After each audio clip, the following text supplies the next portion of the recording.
7 weeks out from my first show of the season. Jello Beats, holla at me.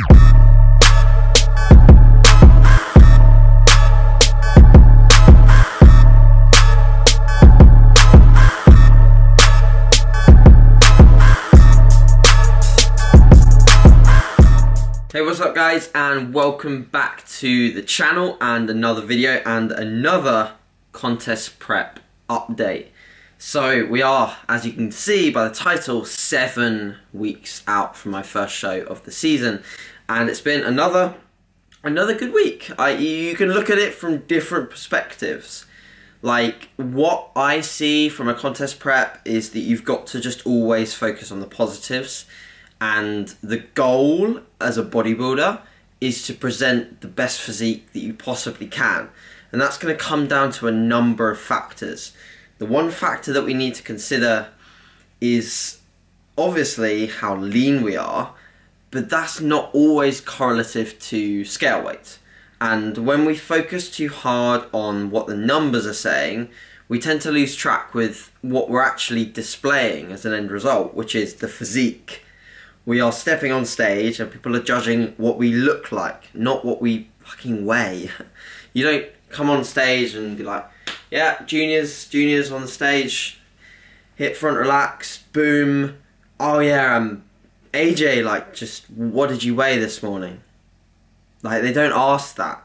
You don't care. They don't care what you weigh. They might ask what you weigh when you check in, but that's not correlative to the result. It really isn't.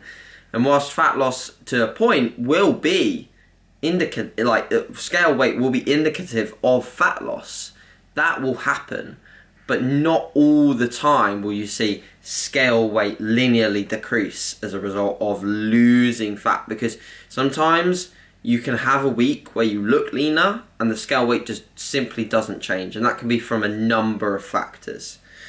But the scale weight has changed, it just hasn't changed as greatly as it did last week. I think, you know, another thing you need to remember is that the contest prep process should be slow and steady. You know, if you're losing like 3 pounds every week, like, you're gonna waste away, guys. Like, you won't retain muscle as well as you can do, and you won't retain strength as well as you can do. And that's another focus, is your training. And this week, my training has been superb. Like, even though I'm at the end of this mesocycle and I am deloading, so I've run I think it was 6 or 7 week, well, in total it will be 8 or 7 weeks mesocycle, and, you know, obviously that, the deload for me wasn't really planned, and mesocycle to mesocycle at the moment, so training block to training block, things don't really change too much in terms of volumes, exercise selection, or variations, because I'm at the point where I just want to breeze consistency. So my exercise variation is quite minimal. I will change something if I feel like it's potentially stalling and I can move it to a like-for-like movement. But for the most part, I'll be keeping things very, very similar with regards to, like I said, exercise selection, volumes, intensities, etc. Leading up into obviously the show and peak week. So training wise, all my pushing movements went pretty well this week. I think that all of the things that I did with regards to pushing were either retained, or some things, was anything taken down at all? I don't think it was. Bench press I did. I've started to introduce top sets. So I'll do, on my bench press day, I'll do a top set of 6 to 8. And then another top set of 8 to 10, and then 3 back off sets at 8 to 10, which will be of a lower percentage of 1 rep max and a lower RPE also. So intensity's down basically for the remainder of the back off sets, so that I can just accrue training volume without essentially causing more accumulative fatigue, which will then cross over into my other body parts that I'm training into that session, in that push session. Shoulder pressing going well. I think I retained my OHP, etc. And then lower body, I actually progressed on my session, which was recorded. So I obviously beat my squat numbers with 177.5. So very much looking forward to getting back into that after my deload. Loving the heavy stuff at the moment. It's so mentally taxing that I just enjoy it like some sadistic little shit. And my pulling movement's going fine, like absolutely nothing to report in terms of strength loss on pulling movements. I think in fact I progressed from the last session in my chest supported rows and my V-bar pull downs, because on that day I just felt weirdly good, and then halfway through the session I felt weirdly shit. And that is literally what contest prep is like. You go into sessions, you're like, I'm on fire, and then you get halfway through and you're like, fuck. Like, even picking up a dumbbell makes me feel like I'm gonna pass out. It's like a really weird feeling. It's like you feel like you're experiencing like an out of body experience because you feel so jaded. Like I've had conversations with people in the gym, and I think this is somewhat training fatigue as well, but where I'm like, I just completely forget what we're talking about. I'm just like, what? Like, I just completely forget. This is something to note this week that's changed, is alongside obviously my diet fatigue, my training fatigue is super high, so I'm experiencing really bad memory. Like, I'm so forgetful. I'll walk into the kitchen with the goal of getting something, and I'll just completely forget why I came into the kitchen, and I just have to walk out, reassess, and go back in, because I'm just so forgetful.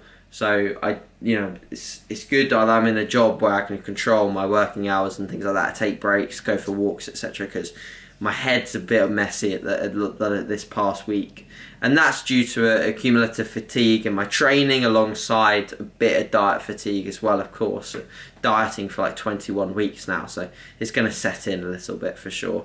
Hunger levels, like pretty much, like obviously I'm hungry, guys, but I'm not going to say to you that I'm dying out here, because I'm not, and I never will be. I'm finding that it's okay and I can deal with it. I'm eating just high volume meals, keeping very structured with my approach, as I discussed in a previous video this week, which got great feedback, so thanks for that, guys. But yeah, staying very structured in my approach to nutrition, and that's just helping me get through. I haven't had a refeed this past week because my scale weight hadn't dropped that much. Towards sort of like Fridays usually when I refeed, so I also regulate that based on how I'm looking, how I'm feeling, and I was looking fine. I was still holding like a decent amount of fullness, so not too flat. Our pictures represented that as well, which were taken yesterday. I'll try and throw a few of them up behind this clip if I can. And so I didn't refeed, and then saw 2 new low weigh-ins as a result of not refeeding. So happy days. 2 159 weigh-ins, 159.8 yesterday and 159.6 this morning. So I told you I'd break into the 159s, and I did. Steps wise, been exactly the same. No sort of like incredibly high step days, just keeping them steady at 10k a day. And cardio wise, still doing 4 sessions of 30 minutes in the morning on the Stairmaster at sort of level 10, no hands. So someone asked me, do they take away from your training sessions? And at the moment they don't. They're not. This level 10 isn't that fast really on the Stairmaster that I'm on at the moment, and I'm out of breath a little bit by the end, but I'm not like completely fucked, and I break a sweat, and that's really my guidelines.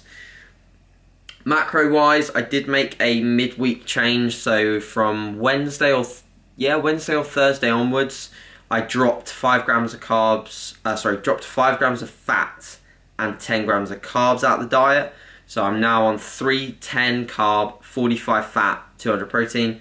So fat's probably as low as I'll realistically take it for quite some time, primarily from a hormonal and brain function point of view, obviously forgetfulness, etc. So I don't want to take it any lower than sort of 40. I probably won't feel too good. I've taken it as low as 30 in previous preps, 30 grams of fat for a time period. And you can take dietary fat that low for a time period, but you have to be a bit careful as to how long you're taking it that low. It scares me how many people on sort of like more meal plan based diets just don't have any dietary fat really whatsoever, and those competitors for long periods of time, that's not going to do you any good, especially for a female. So just gotta be careful with that and make sure that I'm feeling good. But I will keep those macros for the next week. I'll keep 310 carb, 45 fat, 200 protein, because there's more progress to be made off them.